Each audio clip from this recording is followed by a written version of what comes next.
Funding for the Maddy Report is made possible by grants from the California Emerging Technology Fund, leaders in the quest for digital equity. The James Irvine Foundation, committed to a California where all low-income workers have the power to advance economically. Fresno State Associated Students, Inc., students serving students. BNSF Railway, moving our economy for 160 years. And The Wonderful Company. The Maddy Report is also made possible thanks to contributions from Harris Ranch Inn and Restaurant and E&J Gallo Winery. From the Maddy Institute, the Public Policy Institute for the Valley's 4 public universities, this is the Maddy Report with Executive Director of the Maddy Institute, Mark Keppler. Welcome. In any state capital, there are key power brokers who work behind the scenes that are only known to those people in the know. Our guest is John Howard. He's the editor of Capitol Weekly, a well-read insider's go-to source for state capital news, and annually publishes California's top 100 unelected influencers. Welcome back to the Maddy Report. Thank you very much, Mark. I'm happy to be here. Yeah, you know what? Another year, another list. I'm guessing the pandemic influenced how this list was put together. You know, the list this year was, as the last 2 years, was very much affected by the pandemic. It limited the amount of face-to-face conversation we could have with various sources and friends in coffee shops, and I regret to say some bars, but we did it. We managed to get through it, and we're happy with the list. Bottom line is we think it's a pretty good list. Yeah, you know, it's like every year names have dropped off and dropped on, and you have, I guess, a policy of turnover, about 20% turnover of the list. So we've got some new names on the list that have been added. As always, strong representation from those folks closest to the governor. I'm wondering, though, if there are any other groups that are particularly influential in state politics. Oh, definitely. There are trade associations, major trade associations. There are, of course, the lobbyists in the Capitol and elsewhere in the state. Organized labor has arms all over the state. So you have in LA County, for example, it's a major force. California professional firefighters are throughout the state, building construction trades.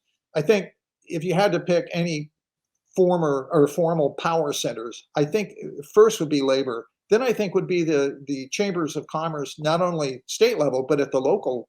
LA County Chamber of Commerce, big deal. And we need to get more of those in the list too. You know, that actually leads me to another question I wanted to ask you. I've noticed that 2 leaders of those 2 organizations you mentioned, the California Labor Federation, which is an amalgamation of unions in California, and the California Chamber of Commerce. Interesting about both organizations, both now being led by women, both relatively new to their position. And in this situation, neither one of them cracked your top 25, which is unusual because usually the heads of those organizations are in your top 25.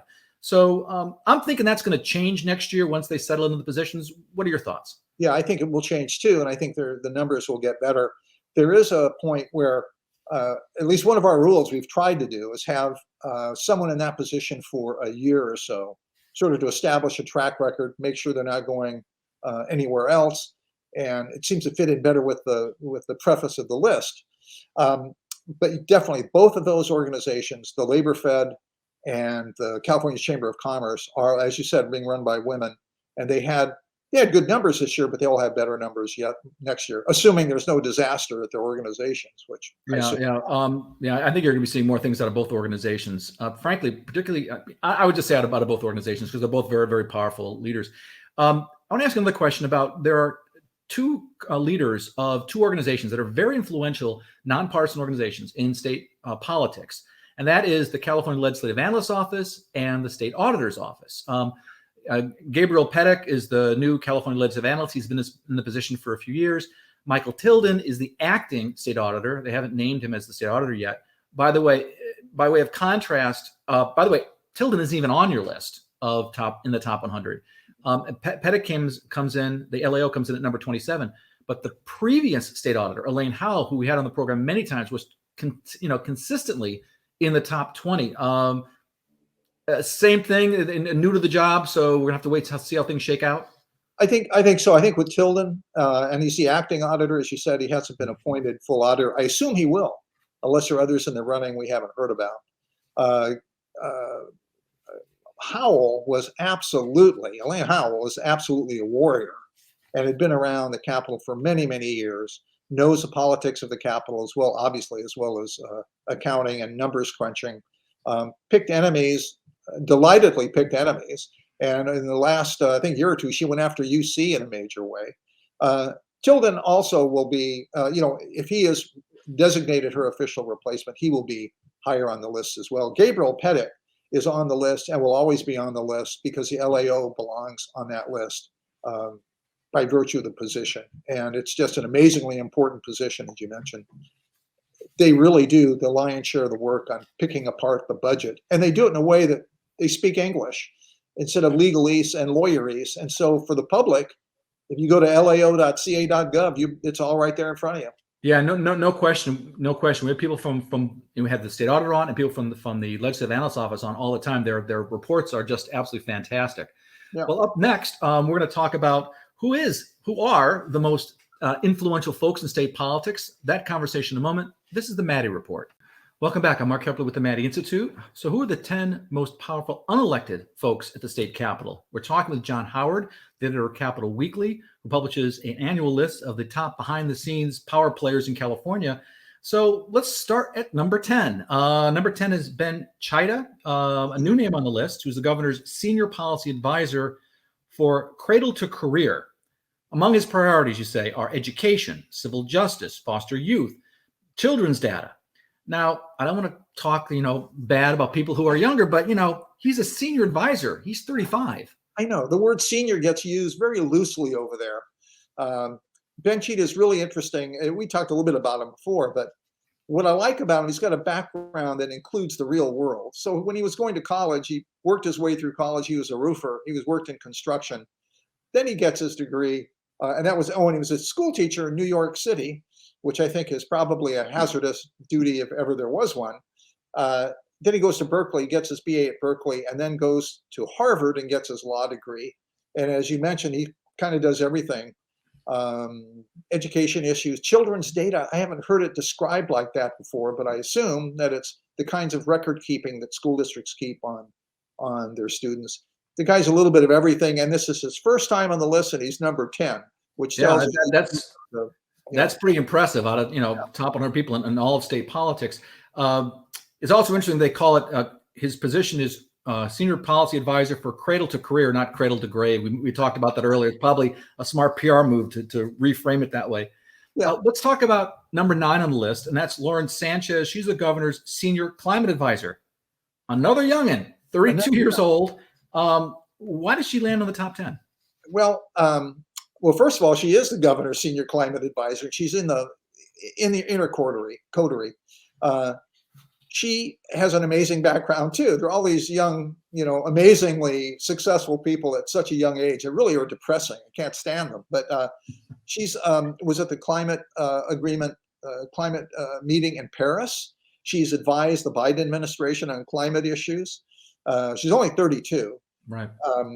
And she's going to be around a while. Also, she has DC connections. And I think, as we've talked before, without being overly cynical, I think DC connections with this governor are pretty important, depending on his future political plans. Yeah, what's one thing I saw as a theme as I was reading your reports, like, boy, there's a lot of people with DC connections that are close to the governor, and we will leave people to speculate what that means for 2024. They're springing up like mushrooms. I just don't know why. Let me ask you about number 8. That's Richard Figueroa. He's a key advisor to the governor on healthcare issues, recently named acting interim director of healthcare services, which is that sprawling agency that handles Medi-Cal. He moved down a little bit. He was number 6 last year. He's still in the top 10, so he's still obviously a very important player in state politics. What can you tell us about him? Yeah, he obviously is. He's very he's a regular on this list. He's one of the governor's principal health advisors. He's helped write health legislation. He is, I believe, he was before coming over here. He'd been in the legislature for a number of years and worked for the California Endowment. And came over, I believe, when Daniel Zingali came over. Richard is a stalwart of the list. He's somebody you go to on all things regarding health. The fact that he was made acting director of Medi-Cal attests to the governor's confidence in him, given that Medi-Cal is one of the biggest agencies in California. I think it's 13 million plus clients now. It's interesting to take a look at this list. People think, oh, we're so split politically. But he's another one of these folks that worked for Governor Schwarzenegger at one point. Mm-hmm. Worked for a Republican. So, you do see some of that crossover, at the state capitol with these folks. Let me ask you about number 7, and that's Dee Dee Myers. That's for those of us that are a little older and remember the Clinton years in the late 90s. She was the press secretary for President Bill Clinton. She's now head of GoBiz, which is the governor's office of business and economic development. Why is she on the list? Well, she's on the list because she's very influential and has the governor's ear, clearly. I don't know that she's on the list because she's extremely knowledgeable or has a background in promoting business. Maybe she does, and I'm not sure about that, and I'm not aware of it. But she's on the list because she's very effective. She's got good political chops, got good DC connections again. And GoBiz is a big thing for the governor as he goes forward. Well, one of the things that the governor's been pushing is this, this California Roars Back initiative that you mentioned in your report, right?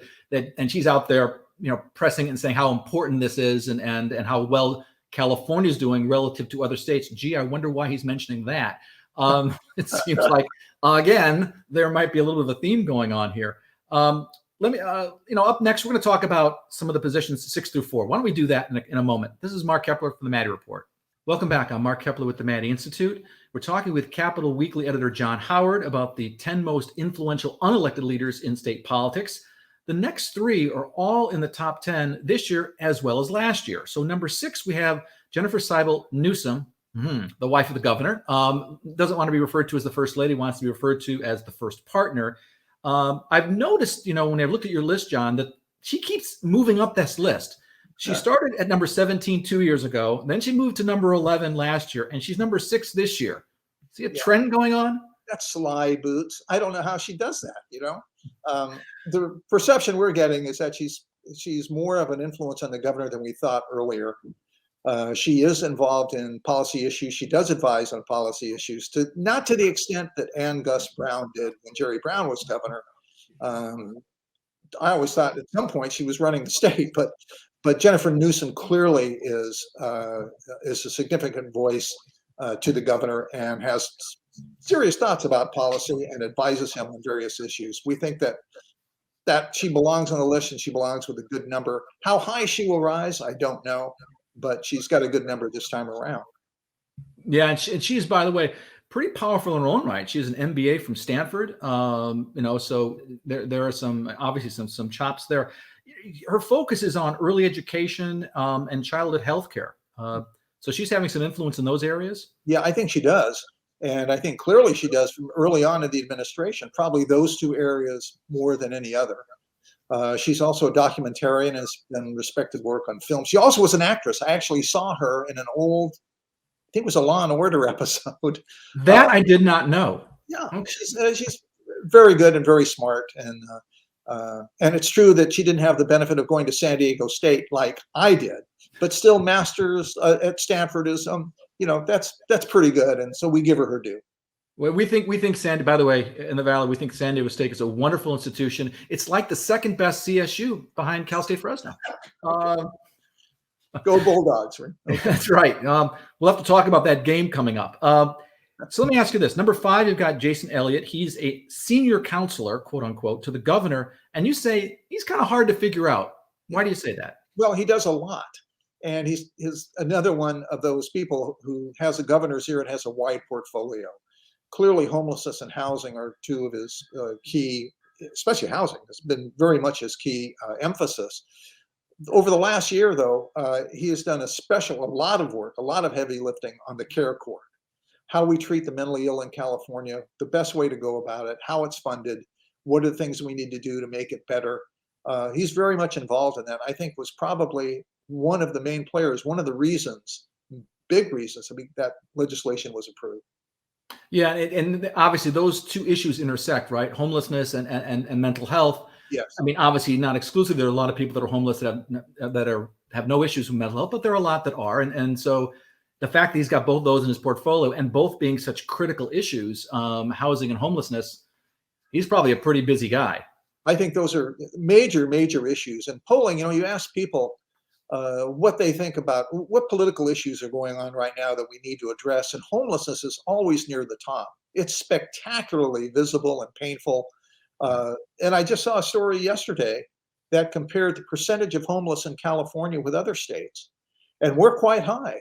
compared to other states proportionately. And part of that is the cost of housing in California. Then you get into the whole thing of, well, why is housing so expensive in California? And then people say, well, it's the regulations, or it's the labor cost, or the cost of land. There are a lot of issues. It's not just one thing. There's no silver bullet here. There's a lot of things we got to really address. Yeah. Let me ask you about number 4, and that's Ann Patterson. She's the governor's legal secretary, and doesn't mean she takes notes. She advises the governor on a myriad of legal issues. And so you've got, the overturning of Roe versus Wade. What does that mean? You've got a conservative Supreme Court that's issuing proclamations that could be different than what California wants to do as a state, let's say. There's also wildfire liability. There's the housing crisis we talked about, the drought. Well, there's a lot on this woman's plate. There's a lot of stuff going on there. A lot of legal issues, legal/political issues. The legal secretary to the governor is almost always in the top 10 or top 15.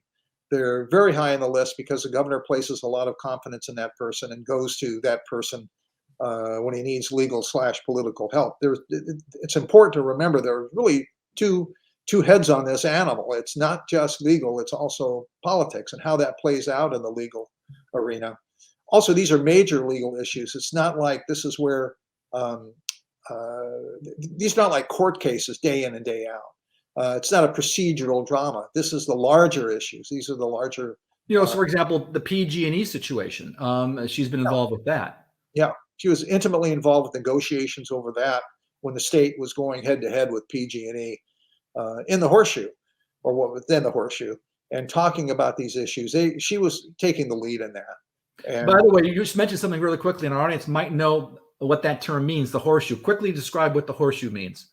Well, the Horseshoe, amazingly enough, is sort of a horseshoe-shaped corridor in the governor's office. You start at one side, and there's the governor's office and various other offices by officials and administration people. Goes around the back, comes out the next, the opposite door. Ergo the Horseshoe. But now with the state capitol being refurbished, that may change. So I guess we'll see going forward what the new name is going to be for the governor's office. That's right. Yeah, we have no idea. Maybe the executive suite. Yeah, maybe something more pedestrian.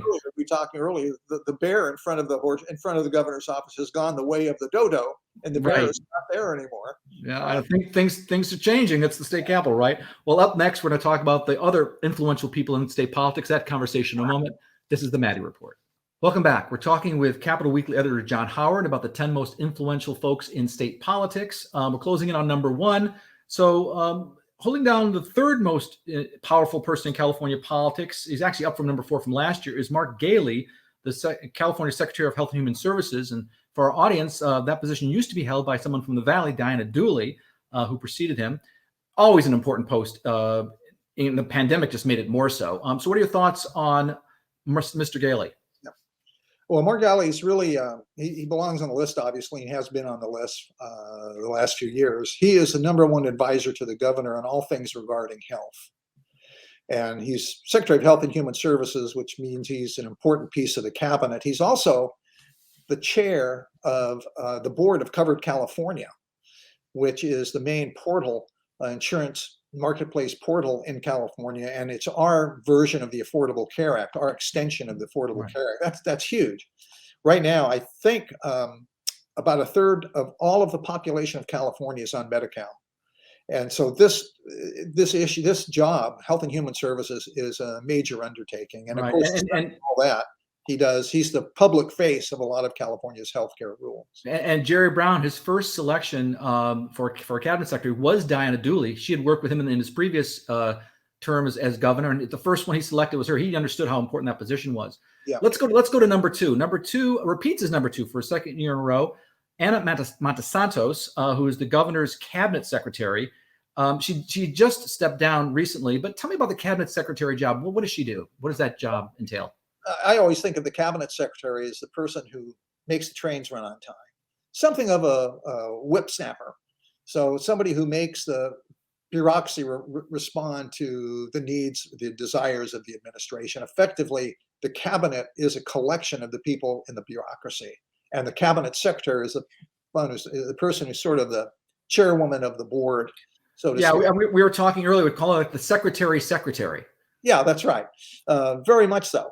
And Ana Montesantos, of course, used to be the director of finance She has worked with both administrations. She's earlier administrations, and she knows everything about government. She was number two. We had a problem last year or so, I guess, in trying to figure out, should she be number one or number two? We thought she was the chief of staff. What's going on with, this was actually a serious decision at Capitol Weekly. We wound up thinking we'll go with Jim DeBoo, who really is in title as well as function, the chief of staff. Well, yeah. Well, let's talk about. Well, you let the cat out of the bag. Number one on your list is Jim DeBoo. He's the governor's chief of staff. That position, like you said, is always incredibly influential. Probably the most influential in state government that's unelected. Tell us a little bit about Mr. DeBoo. He's another one of those people who has done a bit of everything. He's worked in the legislature and has excellent contacts in the legislature. He's done campaigns. He's done communications. He's done lobbying. He's done really a bit of everything. And I think one of the reasons he was brought in was his political dimension. And if you think like I do, that ultimately the governor is testing the waters now for presidential run and will decide at some point whether to do it or not. Person I think that would be good in aligning policies with that kind of a decision and getting California set up to go out and be defended nationally. I think that's part of DeBoo's job. He does a little bit of everything, and he seems to be the go-to person there. Yeah, we only have about a minute left in the program, but I want to ask you this. I've noticed that there is kind of a balance between men and women, and that's changed over time, more women on the list. But what about minorities? Are you seeing more of them being represented in the top 100? How is that changing? And by the way, is there anyone we should be keeping an eye on? I knew that's the toughest question of all. That last part is the toughest question of all. But I asked you because I know you try to answer it. You at least try to answer it. I kind of like walk away from. But as far as people of color go, no, there should be more. I think that it should be reflected more on our list, and they should be reflected more in the power structure. That's what we see as the value of the list. And the way that we deal with that is we try to keep track of important positions and how they are, who's holding them now, and what's going on. And I think you're going to see more of that. You're likely to see more of that over time. I want to thank John Howard with Capitol Weekly for being with us. If you want to stay current on state and local politics, check out our website at maddyinstitute.com. This is Mark Keppler for the Maddy Report. Thanks for joining us. The views expressed in the Maddy Report are those of the individuals participating in the program and do not necessarily reflect the views of the Maddy Institute. If you'd like to share your thoughts about today's episode of the Maddy Report, please visit our website at maddyinstitute.org.